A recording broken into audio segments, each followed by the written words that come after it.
Hi everyone, I'm so glad that you stopped by. I hope you are doing good with your loved ones. Welcome to Ikai se Anand from Unit Till Infinite and I'm Sneha. We are doing real sequences and today we are going to do some of the important questions of real sequences, and the important question in real sequences is to find out whether the sequence is convergent or not. So if you missed any of the previous video, the link will be in the description box, and also you can check all the videos in my in my channel's page.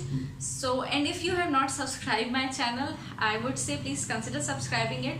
By the end of the series, I am very sure that you would understand real analysis better.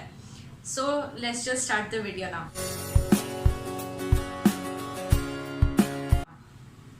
We are doing 5 questions, 5 different kind of questions, and you need to find out in all the questions the common question is whether the sequence is convergent or not, and if it is convergent, if you can find out the limit or not.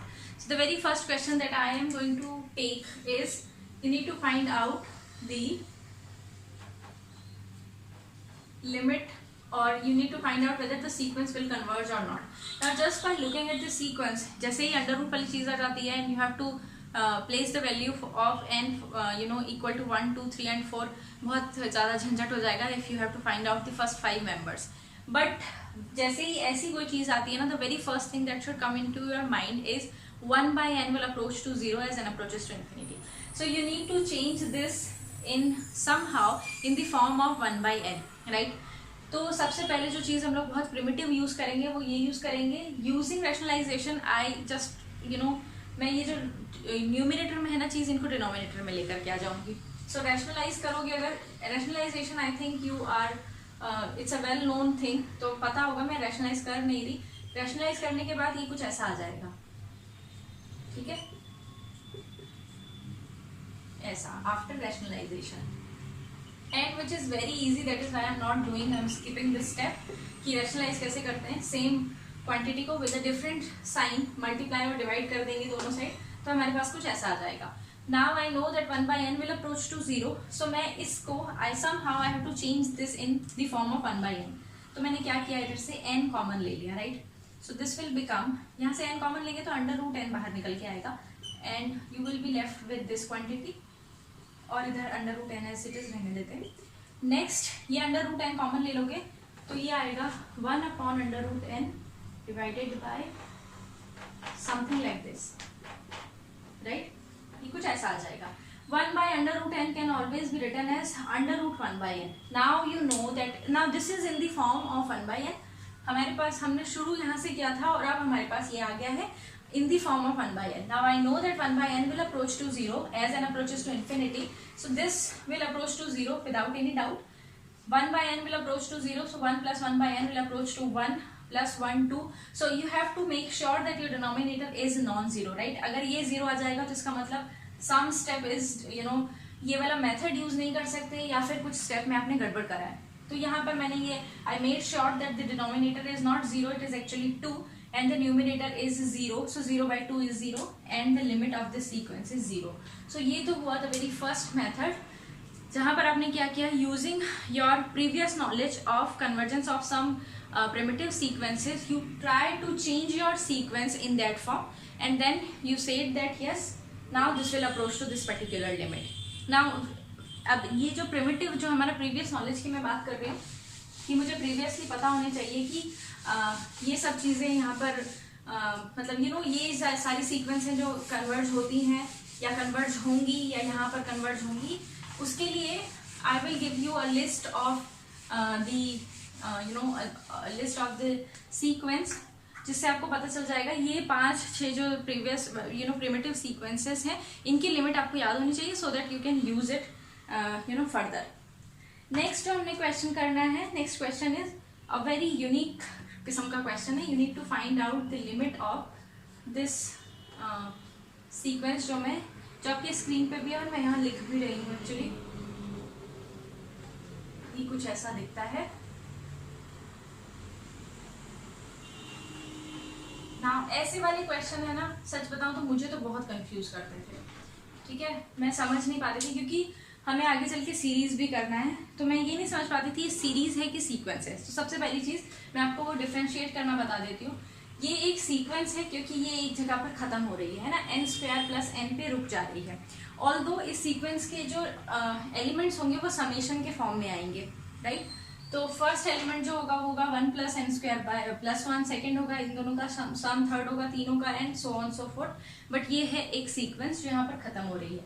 Series होता तो उसके आगे एक symbol लगा होता summation का, ठीक है, समेशन लिख करके वो लगा देते हैं उसको, और n अप्रोचेस टू इन्फिनिटी रहता है वहां पर, तो उसको कहते हैं हम लोग वो सीरीज है। तो पहली चीज तो क्लियर हो गई, ये एक सीक्वेंस है। अब इस सीक्वेंस का पैटर्न देखो क्या है, ये n स्क्वायर तो फिक्स है, ठीक है, n स्क्वायर फिक्स है, और ये जो नंबर्स हैं 1 2 3 4 अप टू n, ये हमने वेरी करने हैं, ठीक है। तो अगर मैं इसको कुछ इस तरह से लिखूं कि, या कुछ इस तरह से नहीं भी लिखूं, तो just try to find out कि जिसका nth टर्म होगा ना, लास्ट वाला टर्म, ये वाला टर्म उठाओगे जब भी ऐसे प्लस वाले क्वेश्चंस होंगे। क्यों? क्योंकि जब हमने लास्ट टाइम जो हम वीडियो कर रहे थे, जब लास्ट टाइम हम पढ़ रहे थे एक्चुअली, तो उसमें हमने क्या देखा था, दैट जो सम वाले क्वेश्चंस होते हैं जिसके लिए हम Cesaro, Cauchy's first theorem and Cauchy's second theorem, ये सब चीज़ें यूज कर सकते हैं। तो हमें ना somehow we need to convert this, ये वाला sum into any form, any numerator divided by n, ठीक है। तो ऐसे क्वेश्चंस जब भी आए तो सबसे पहले एक बार जो लास्ट वाली टर्म है, nth टर्म, उसका लिमिट निकाल के देखना क्या आ रहा है, और अगर नहीं आ रहा है तो उनमें n मल्टीप्लाई या डिवाइड करके देखना, ठीक है। तो मैं क्या कर रही हूँ, देखो, अगर मुझे ये सम है, इसको मुझे समथिंग डिवाइडेड बाय n की फॉर्म में लिखना है, तो मुझे 1 बाय n मल्टीप्लाई करना पड़ेगा, मतलब 1 बाय n मल्टीप्लाई करना पड़ेगा, और इधर n से मल्टीप्लाई करना पड़ेगा। तो ये जो होगा ना, ये कुछ चेंज होकर के ऐसा बन जाएगा 1 by n in the bracket, right,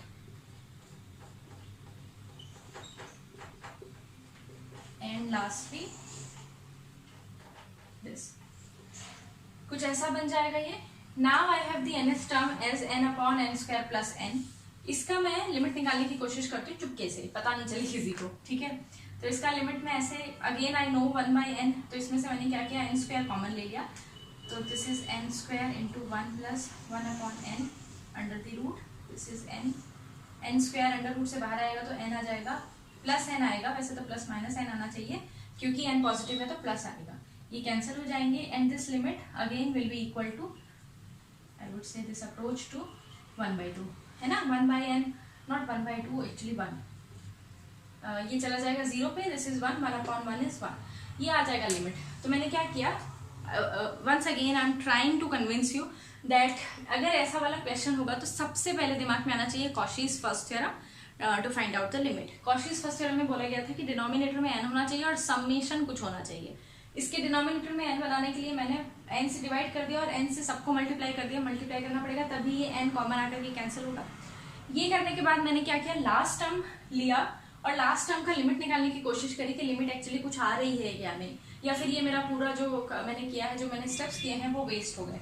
तो मैंने देखा हाँ लिमिट आ रही है, which is a finite limit which is 1। Now with the help of Cauchy's theorem I can say, वो जो थ्योरम थी ना, limit n approaches to infinity a1 plus a2 plus a3 up to plus an divided by n is nothing but the limit of an. So the limit of this is nothing but 1, right? पूरा आएगा 1 with the help of Cauchy's first theorem. Cauchy's theorem for sequences, the first theorem. तो ये था दूसरे type का question जिसमें ज्यादातर confusion तो इसी चीज में होता है कि ये सीक्वेंस का क्वेश्चन है या सीरीज का क्वेश्चन है, और दूसरा कि हमको मतलब बेसिकली क्या होता है मैथ्स में, जो चीज़ मैंने नोटिस करी है, हमें स्टार्ट करना नहीं आता। स्टार्ट करने के बाद तो हमें लगता है हाँ यार ये तो ऐसे भी हो जाता, हमने किया नहीं, है ना। तो वो जो स्टार्ट है ना, वो करना आपको बहुत इंपॉर्टेंट है, आना चाहिए कि क्वेश्चन को स्टार्ट कैसे करेंगे। कभी कभी देखा है ना, क्वेश्चंस कर रहे हैं, नहीं हुआ, बट मैम के पास गए, उन्होंने बोला ये स्टार्ट ऐसे करना है, and then you will say ma'am yes start कर दिया, मैं कर लूँगी क्वेश्चन। तो स्टार्ट करना आना चाहिए, क्वेश्चन को स्टार्ट कैसे करना वही थोड़ा सा दिमाग में रखना पड़ेगा। Next question, it's a different question. It says that find out whether the sequence an raised to the power 1 by n converges or not, where an is given to be 3n factorial upon n factorial cube, ठीक है। तो ये आपसे direct ये नहीं पूछ रहे that this sequence is convergent और नॉट, वो पूछ रहे हैं उसका nth रूट जो हैगा, nth स्क्वायर रूट, वो not square root, nth root वो कन्वर्ट करेगा कि नहीं करेगा, ठीक है। तो इसके लिए आपको क्या करना है, whenever such type of questions come, right, a n raised to the power 1 by n, you need to remember that limit of a n raised to the power 1 by n is equal to always limit a n plus 1 upon a, ठीक है, ये याद रखना है। तो ये question अब कहाँ, the entire problem boil down to the point where you need to find out the limit of a n plus 1 upon a n. So ये a n given है आपको, if you need to find out a n plus 1 upon a n, तो ये change कर लेंगे हम, a n plus 1 becomes 3n plus 3 factorial upon n plus 1 factorial cube into this a n will become, ये change हो जाएगा ना, तो मैं ऊपर नीचे उस हिसाब से लिख रही हूँ, 3n factorial n factorial cube। इसको थोड़ा सा चेंज कर लेंगे हम लोग। This is 3n plus 3 factorial can be written as 3n plus 3, 3n plus 2, 3n plus 1 into 3n factorial, right? ये कुछ ऐसा चेंज हो जाएगा। इसके साथ हमारा ये भी है n factorial cube, यहाँ लिख दिया मैंने, ठीक है।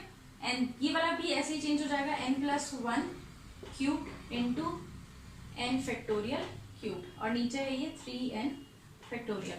तो बस अब ये कैंसिल हो गए, n factorial cube कैंसिल हो गया, you are left with this quantity only. Again जैसे ही n वाली चीज आ गई, हमारे पास एक छोटा सा नन्हा मुन्ना सा सीक्वेंस है, दैट इज 1 by n। आपको इसको 1 by n में चेंज करना है। n कॉमन ले लो, इधर से उधर से, तो n क्यूब आएगा कॉमन। n क्यूब कॉमन लेते ही this will become 3 plus 3 by n, 3 plus 2 by n, 3 plus 1 by n, and then ये होगा, इसमें से भी n कॉमन ले लोगे तो n क्यूब कॉमन आ जाएगा, 1 plus 1 by n क्यूब, ये कैंसिल हो गए। एज n अप्रोचेस टू 0, ये वाली क्वांटिटी सब 0 हो जाएगी और ये भी 0 हो जाएगा। You left with 3 into 3 into 3 divided by 1 which is 27. So the limit of the limit of this given sequence, जो हमसे क्वेश्चन पूछा था, a n raised to the power 1 by n will be equal to limit of a n plus 1 upon a n, and this limit is 27 as we did. तो ये हुआ हमारा third type का question, where specially पूछा था a n raised to the power 1 by n का find out करो, limit क्या होगा, right. Now comes the next question, और नेक्स्ट क्वेश्चन है again you need to find out the limit, obviously.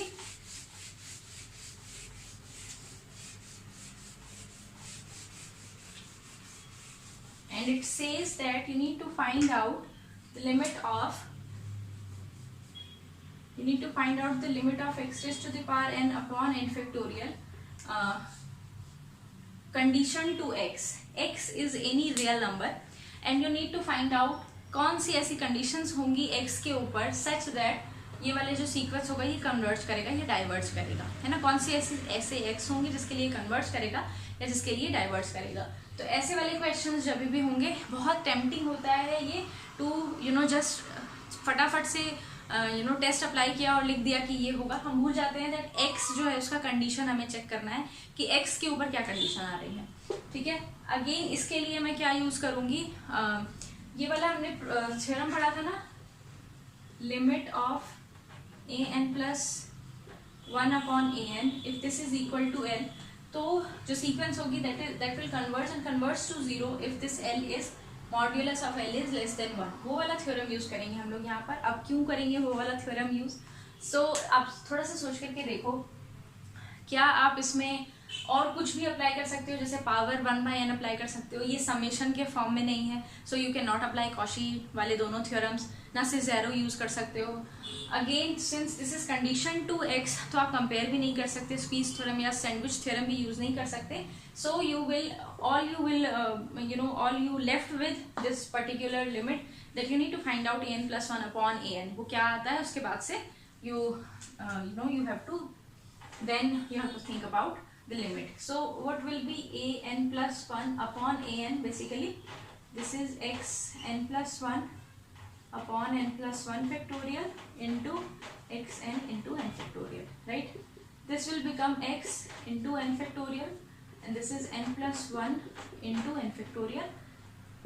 You are left with x upon n plus 1, taking n common, which is a very common thing now, 1 plus 1 by n. As n approaches to 0, ये x by n will approach to 0 and denominator will approach to 1, so the limit is 0. सीधा सीधा मतलब x के term में कुछ answer नहीं आया. The limit is going to be 0. Given any x, the limit will be 0, right? And 0 is, so you would say this limit for this particular sequence, this comes out to be 0, which is less than 1. Therefore you would say that limit of an is 0, right? So that means this sequence will converge to 0 irrespective of the value of x. ठीक है, x की कोई भी value हो, कैसी भी value हो, ये वाला जो हमारा सीक्वेंस होगा ये 0 पे कन्वर्ज कर जाएगा. अगर मैं इसको थोड़ा सा, if I make a very slight change in the question, ठीक है, तो यहाँ पर तो आ गया कंडीशन जो थी x के ऊपर, वो कोई कंडीशन नहीं है, x आप कुछ भी ले लो, this will converge to 0. Now if I say n x raise to the power n, right, और सेम चीज मैंने पूछा है कि ये कन्वर्ज कब करेगी, कंडीशन टू x कब वो होगा. तो मैं क्या करूंगी, लिमिट निकालूंगी an plus 1 upon an, and that is n plus 1 x raise to the power n plus 1 upon n into x raise to the power n, and this limit थोड़ा सा चेंज वेंज करके this will become n plus 1 upon n into x, and this limit now will change to, as n approaches to 0, this will and infinity, this will approach to x. अब हमारा x के ऊपर condition आ जाएगा, right. अब ये condition कैसा आएगा, if x, now you would say, क्योंकि ये जो टेस्ट था ये क्या बोलता था, that if l is the modulus of l is less than 1, then the sequence will converge to 0. So you will say if modulus of x is less than 1, then this will converge to 0. If x is greater than 1, then this will diverge, right? This will diverge. But for x equal to 1, the sequence will become n into 1 raised to the power n, which is n. Now you know that n will diverge. So this, for this case, the sequence will diverge also. So condition to x वाले question में ये वाला test use किया हमने, और इसमें हमने क्या देखा, दैट कि x के ऊपर डिपेंड कर रहा है. For modulus of x less than 1, the sequence will converge to 0 by the test. If the value of x is greater than 1, by the test the sequence will diverge. वो test ने बोला है हमें. But for x equal to 1 हमने पढ़ा था that test जो होता है वो फेल हो जाता है. तो व्हेनेवर ऐसा वाला क्वेश्चन आएगा ना, एक बार x इक्वल टू 1 जरूर पुट करके लिखना, because the question will ask, मतलब एक्चुअली में the question is asking you कि कौन से x के लिए वो कन्वर्ट कर रहा है और कौन से x के लिए डाइवर्ज कर रहा है. तो अब हम जब x को 1 पुट करेंगे तो ये जो सीक्वेंस आ जाएगी n only, and the sequence n will diverge. तो ये हो गया डाइवर्जेंट, ठीक है. So with this, with all the examples, I'm gonna stop the video. I hope you understood. We applied all kinds of tests and all kinds of theorems in order to find out the limit of the given sequences. So in the next one we are going to start infinite series, and I'm very sure that you will come back to join me. So till then, take care. Bye.